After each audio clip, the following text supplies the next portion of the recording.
సంగారెడ్డి జిల్లా పటాన్చెరు పట్టణంలో బంగ్లాదేశ్లో హిందువులపై జరుగుతున్న దాడులకు నిరసనగా హిందూ చైతన్య సమితి ఆధ్వర్యంలో ర్యాలీ నిర్వహించారు. వ్యాపారులు స్వచ్ఛందంగా బంద్ పాటించి బంగ్లాదేశ్లో మహిళలపై హిందువులపై జరుగుతున్న దాడులను వ్యతిరేకిస్తూ బంద్ను పాటించారు.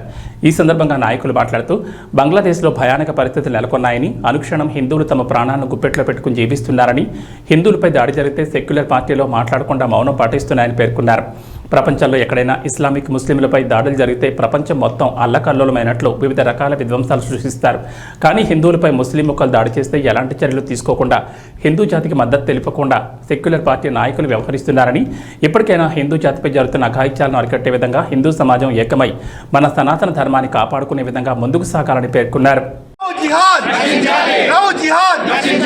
మనమంతా హిందువులం, మనమంతా హిందువులం, మనమంతా హిందువులం, హిందువుల ఐక్యత.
బంగ్లాదేశ్ లోపల ఇవాళ హిందువుల పైన ఒక ప్లాన్ ప్రకారం ఇళ్ళకి వెళ్ళేసి మహిళలను అతి దారుణంగా యాసిటి పోసి ఇవాళ చంపడం అంటే, చిన్న పిల్లలను ఉరి తీయడం అంటే, ఇళ్ళపైన దాడి చేయడం అంటే, ఇవాళ మందిరాలకు వెళ్ళి మందిరాలను ధ్వంసం చేయడము, ఒక పకడ్బందీ ప్లాన్ తోటి ఇవాళ పాకిస్తాన్ హండా తోటి జిహాదీ తీవ్రవాదం ఇవాళ హిందువులపైన దాడి చేస్తుంది. ఎందుకంటే పాకిస్తాన్ లోపల ఇవాళ హిందువులు లేరు, వాళ్ళ యొక్క పరిస్థితి దారుణంగా ఉంది. చాలా మంది బయటికి వెళ్ళడం జరిగింది. అదేవిధంగా ఆఫ్ఘనిస్తాన్ లోపల అనేక రకాల హిందువులపై దాడి జరిగి అక్కడ నుంచి హిందువులను బయటికి పంపించేశారు. ఇవాళ బంగ్లాదేశ్ లోపల హిందువులు ఎక్కువ సంఖ్యలో ఉన్నారు.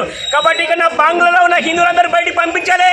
ఇది ఇక్కడ హిందువులు ఎవరు జీవించడం ఒక దురాలోచనతో వల్ల ఇస్లామిక్ జిహాదీ తీవ్రవాదులు దాడి చేసి హిందువులను ఇవాళ హంతం చేస్తారు, భయభ్రాంతులకు గురి చేస్తారు. భారతదేశంలో హిందూ నాయకులారా, మనం ఆలోచించాలి. వల్ల ప్రపంచ దేశాల్లో ఉన్న హిందువులకు వల్ల భారతదేశంలో హిందుత్వమే ఆధారం, వాళ్ళకి రక్షణ హిందువులే.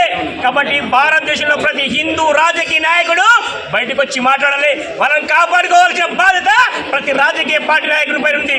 ప్రతి రాజకీయ నాయకుడు ఇవాళ ఆలోచించాలి.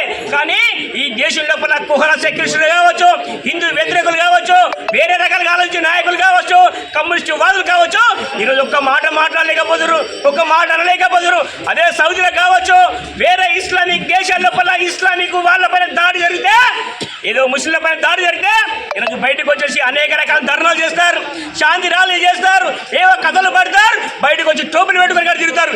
ఎంత దురదృష్టం చూడండి. వల్ల హిందువుల ప్రాణాలు కావా, ఇతర మతస్థుల ప్రాణాలనా? ఇది ప్రతి హిందూ ఆలోచించాలి, ప్రతి హిందూ వాళ్ళు స్పందించాలి, ప్రతి హిందూ మాట్లాడాలి. ఈ జిహాదు తీవ్రవాదాన్ని